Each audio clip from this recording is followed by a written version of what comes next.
You're right, folks, and welcome back. Mere moments ago, a blue post dropped announcing the arrival of Operation Gnomeregan and Zalazane's fall on the 27th of March, or 26th here in the US. What are these things, and what does it mean for Wrath Classic?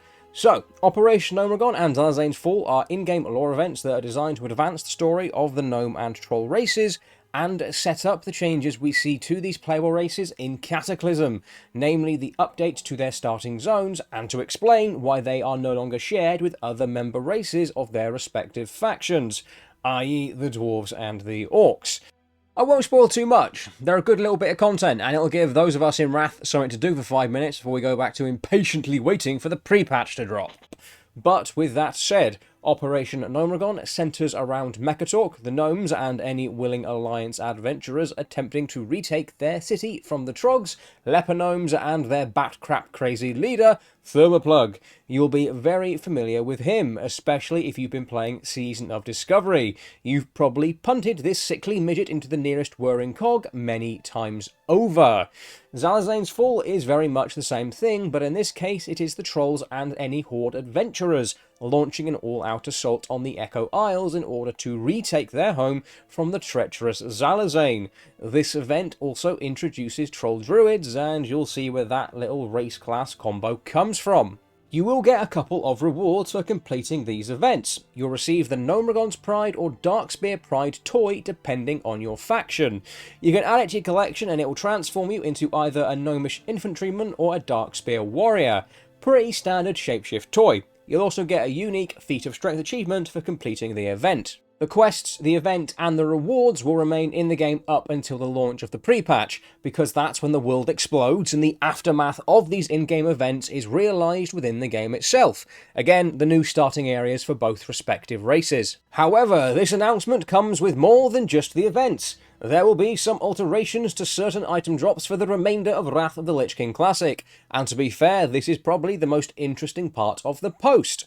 So, for those of you still trying to glue together a Shadowmourne, fear not, your journey has just been made infinitely easier. All ICC 25 bosses, both normal and heroic, are now guaranteed to drop a Shadowfrost Shard when defeated from the next reset. This is increased from a 50-50 chance. And all Endwing bosses, including the Lich King, now drop a guaranteed 2. This is an increase from the guaranteed 1 that we've seen throughout the raid's lifecycle this expansion. And what about those of you who can't get a Shadowmourne? Well, fear not, you've not been forgotten here.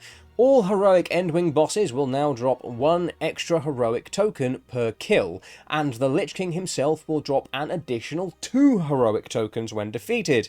This means if you've not managed to get your 4 set yet, or you've been really unlucky with a certain token this tier, much like my guild, Conqueror tokens are in fact equivalent to pixie dust for us, this would increase the chances of you getting those items sorted before Cataclysm hits. But it is not only ICC that sees some updates. Ulduar and Val'anyr have also been tweaked. From the next reset, all hard mode encounters defeated in 25-man Ulduar are guaranteed to drop a single fragment of Val'anyr. However, Algalon and Yogg-Zero do not see any changes to their current drop rates because, if you didn't know, they currently drop 3 fragments when defeated. So there isn't really any need to increase that further. They still drop an assload when you beat them. So, if like me, you've got most of a Val'anyr languishing in your inventory, now is the time to go back in and get it sorted, even if just for completion's sake.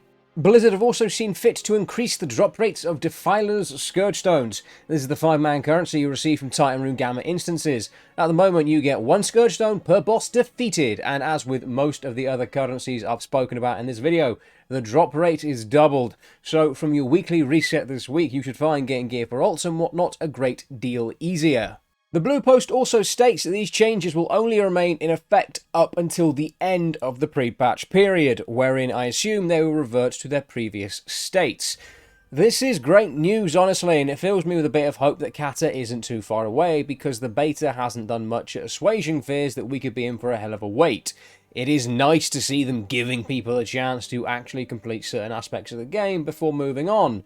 And frankly, if you want a Val'anyr or a Shadowmourne and you don't get it done with these changes, then That's your own fault. Short of literally dropping it in your lap, this is basically as free as it's going to get.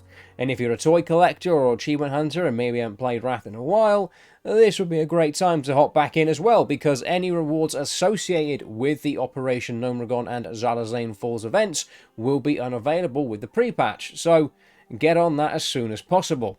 Anyway, that's all for now. I just wanted to update you guys on what's coming in the next couple of days. It's nice to finally see some action on the progression servers for a change. Anyway, let me know your own thoughts down below. If you guys like, sub, show your pals and so on, that'll be grand. Have a good one, folks. Bye for now.